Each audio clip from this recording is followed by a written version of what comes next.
Quand on ne trouve pas ce dont on a besoin, il faut tout faire pour le trouver. C'est la belle histoire de la marque aux huiles essentielles Indem. Oui, Christine Simon, fondatrice de la maison, ne trouvait pas solution à ses problèmes de peau jusqu'à ce qu'elle s'avise que les produits cosmétiques à base d'huiles essentielles pouvaient être la réponse. En cherchant, le résultat est en train de dépasser toutes ses espérances.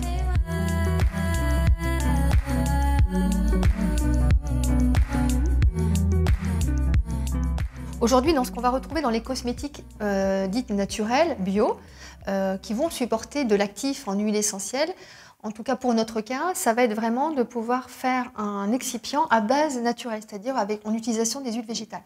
La cosmétique, on va dire conventionnelle, va utiliser certains actifs, mais à la différence avec une huile végétale, surtout lorsqu'on va utiliser des cosmétiques conventionnels avec des excipients qui vont de type de la paraffine, ce qu'on appelle la mineral oil, eh bien, concrètement, vont avoir une autre fonction, en tout cas de diffusion au niveau de l'application.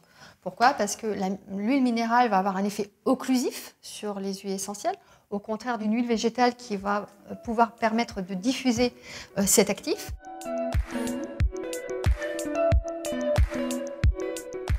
Chaque huile essentielle a un ADN. Voilà, donc ensuite, une huile essentielle, c'est plein de molécules.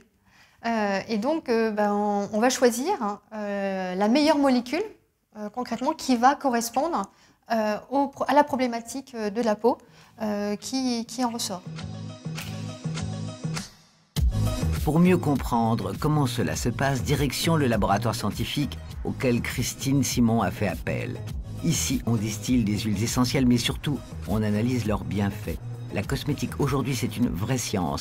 Un petit tour à Grasse nous mettra au parfum.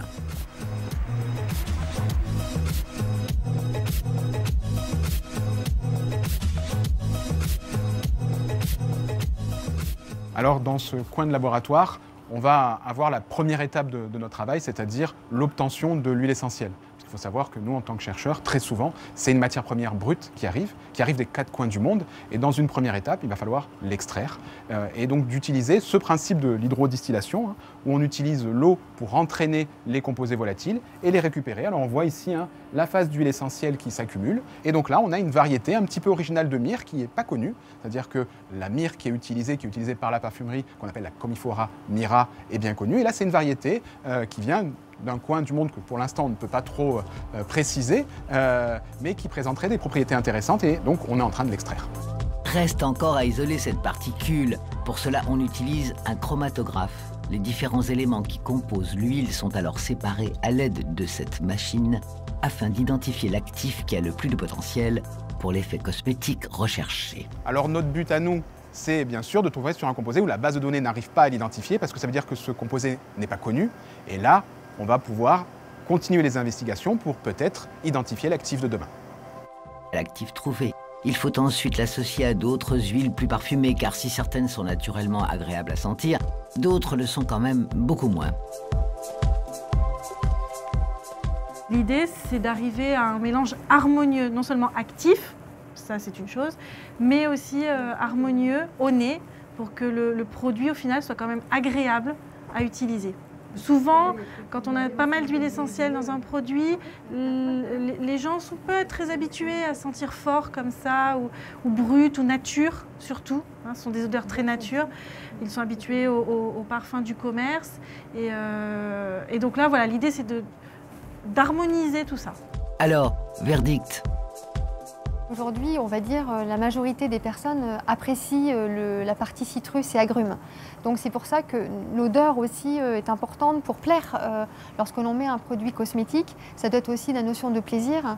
Et concrètement, c'est vrai que lorsque il y a une problématique de peau à traiter pour un monsieur et s'il va sentir la rose, concrètement, il va peut-être pas y revenir, en tout cas de façon quotidienne. Les potentiels sont énormes et je dirais quasiment infinis.